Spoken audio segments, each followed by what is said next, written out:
If this is your first time in my class, then you'll want to make sure you go to our website and grab the printables for the recipes. Step 1 for this recipe is the sourdough starter, which you'll need to have started ahead of time.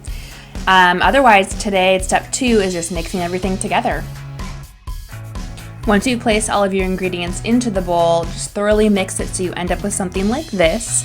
And I just recommend getting your hands into the dough and folding it over a couple of times to make sure you incorporate all of the flour. Just don't handle it too much.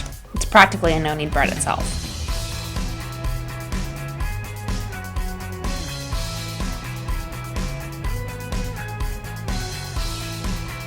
We're gonna let it sit another 8 hours. Definitely time consuming, but pretty basic. Hey guys, welcome back to step 3 of our sourdough starter potato bread. And at this point, where we're at in the bread is ready to take the dough that has risen either all night or all day for about 8 hours and remove it from the bowl and punch the dough down. I will show you that here momentarily. Also with the sourdough bread, I do want to point out a couple of things. So this particular recipe, as you've seen, is considered a no-knead or a light knead type of bread. I don't like to typically call it that, which is why I didn't inform you of that prior, because it does take some handling. So again, we'll go through that here in just a moment. But it's a really basic sort of kneading, and the real part about the process is folding it into a loaf, and that's the most complicated step for the sourdough potato bread. This is also a great loaf to experiment with any add-ins. So if you're thinking you'd like a really tasty French toast bread, I like to add a little cinnamon and sugar. You can imagine all the ways you might use this type of bread, and I'm gonna also show you that in the folding and the light kneading process today. As you know, we will go into depth on the subject of add-ins on our 3rd episode when we talk about the farm style white. That's a perfect bread to vary it, change it up a little bit with different add-ins. Okay, let's get started with this second step. So this is what the dough looks like after about 8 hours. And this is pretty flexible. You know, if you do this at night, you want to get up in the morning. Usually it's been a little longer than 8 hours. For me, that's okay. Or if you start in the morning and want to do it later that day when you get home from work, and again, it's longer than 8 hours, that's okay too. What you do is you remove the dough from the bowl, and this is called punching the dough down. We talked about that earlier. So it's really just pressing out the air, flattening the dough. And then I divide the dough in half. A lot of times you'll hear about a bench knife being used. It's really great for bread making for several reasons. But if you don't have one of those, you can just use any knife like I did.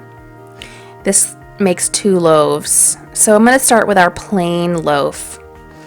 And you just want to flatten the dough out into somewhat of a rectangle, because we want to end up with a rectangular shaped loaf for our pan. So you'll see I'm just folding in each side and pressing the dough down, creating a seam. And then I just kind of flatten it back out to keep that rectangular shape. And then again, I fold in the short sides and press the dough down. So let me explain a little bit more here. You'll see me sort of rolling out the center of my fold, and that is ensuring that there isn't any huge air pocket inside. Some air pockets are fine. That creates nice texture in the finished product. But what I do is I fold and then I pinch around the seam, creating a tight seam. And as I go, I press out the air.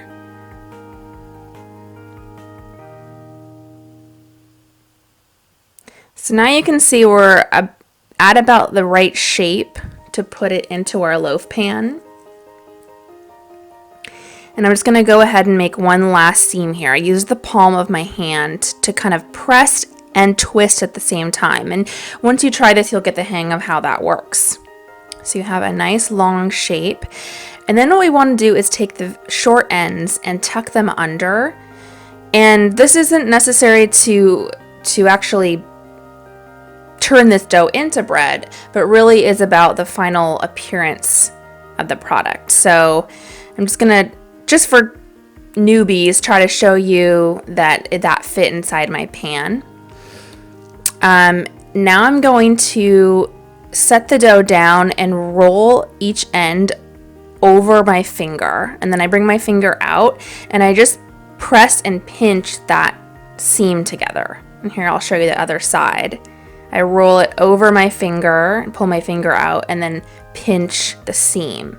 And that way your edges are rounded and smooth when they bake.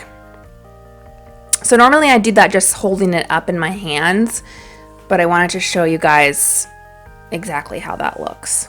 So you see it doesn't even fit perfectly in the pan. That's fine. We're gonna give it another rise, and that thing will balloon up and be quite the loaf inside that pan.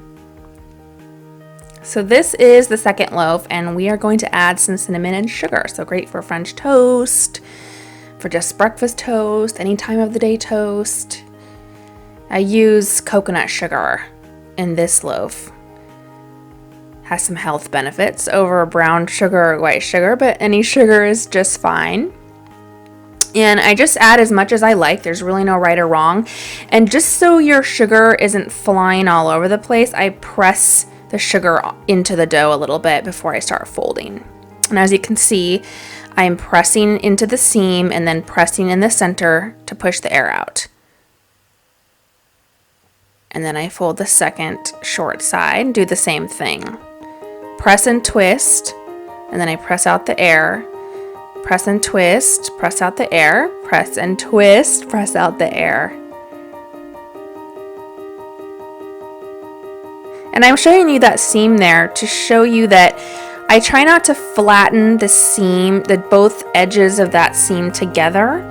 Instead, I want the top portion of the seam to be a little bit back away from the bottom edge so that you're really getting a tight seam there, if that makes sense. So I added some more cinnamon and sugar. Again, you can do as much or as little as you like.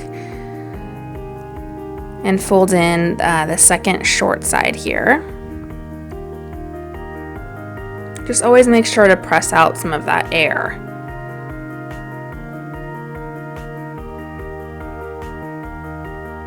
And I'll continue on to show you the rest of this and pinching in the short ends, but we'll speed it up. You get the picture.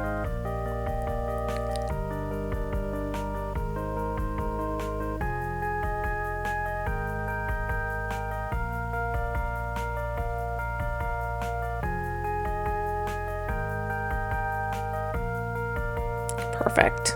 So folding in those ends. This loaf looks a little bit bigger actually, but that's fine.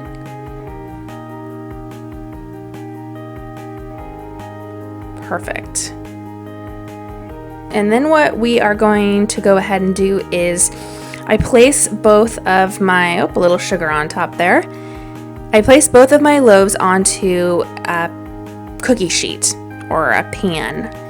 And that way it creates a very even heat while it's baking. And I'm just going to go ahead and put my loaves on there now for their final rise.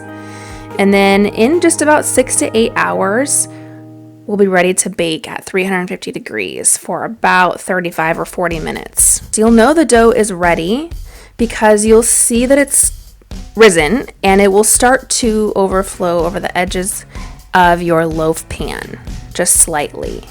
As you can see here, mine's just about ready to do that.